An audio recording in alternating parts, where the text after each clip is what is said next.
Um, we lived together for about a month before it became quite obvious that we were not meant to be together. He was not the great, nice, funny, smart, charming guy that he was the first night I met him. He was actually completely opposite to that. He turned out to be an absolute asshole, basically. Lots of things came out about his past. He told me that when him and his wife separated, that it was a mutual thing, that she was actually interested in women, they were no longer in love, and they just separated, and it was, you know, like that. But found out it wasn't quite so smooth. She actually told him that she was interested in women, and that she didn't want to be with him anymore. And he actually went crazy and assaulted her in front of their daughter. So she ended up getting an apprehended violence order out against him, so he wasn't allowed to go within a certain range of her house or where she works or anything like that. Found out also that he had a previous drug problem which led him to be in rehab, which was really, really bad.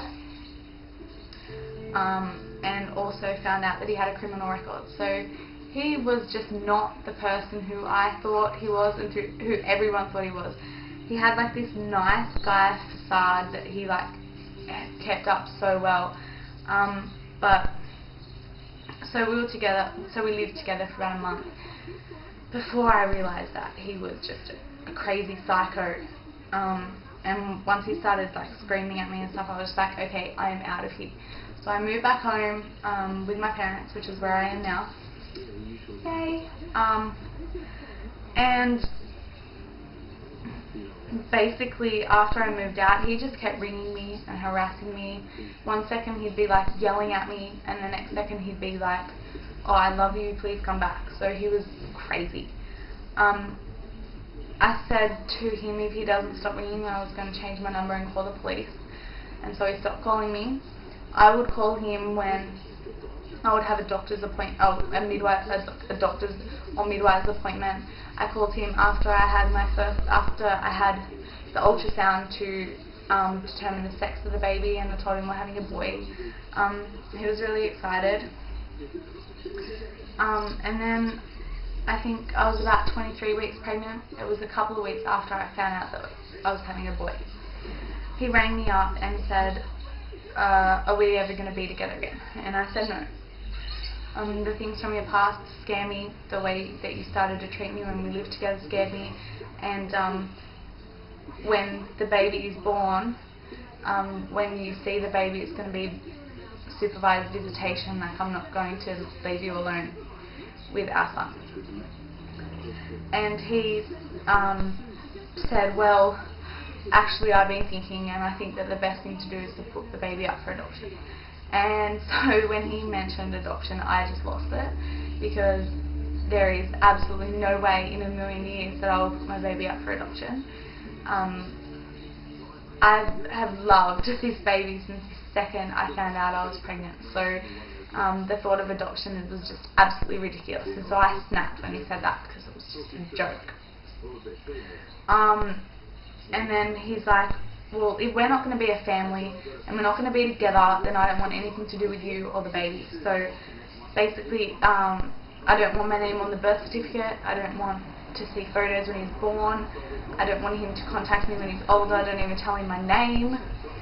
And he was just, although he's already a father, he's not father material at all. So that was the last time that I heard from him. So it was a while ago, but I'm not upset about it at all. I'm actually quite relieved that I don't have to deal with him anymore, because he was such a prick. Excuse my language, but he was just not a nice guy at all. But I don't regret meeting him, because if I didn't, I wouldn't be having my baby boy. So I thank him for that, and that's all I thank him for. He actually told me to consider it a sperm donation, which really pissed me off. But anyway, so that's why I am single and why I am doing this alone. Well, not alone, I actually have great family and friends supporting me, and they've just been absolutely wonderful about the whole situation. So I'm not alone, but I am going to be a single mum, which is not something that I'm scared of. I know that I'm quite capable of doing it on my own. I'm actually really excited about doing it on my own. So yeah, that's the story of the baby's father. Wonderful, isn't it? It's not really the fairy tale ending that I had always pictured. I always thought that I'd get married and have babies and everything would just work out perfectly, but life's not like that, and whatever happens, happens.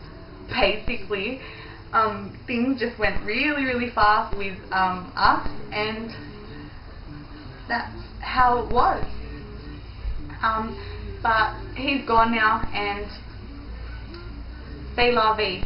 Alright, well, I'll show you guys my belly, and I'm not sure how long this has gone for. Probably, if I've been raving on for a long time, probably. So maybe I might not have to make it part 2, but that's just it. Alright, I'll show you guys my belly.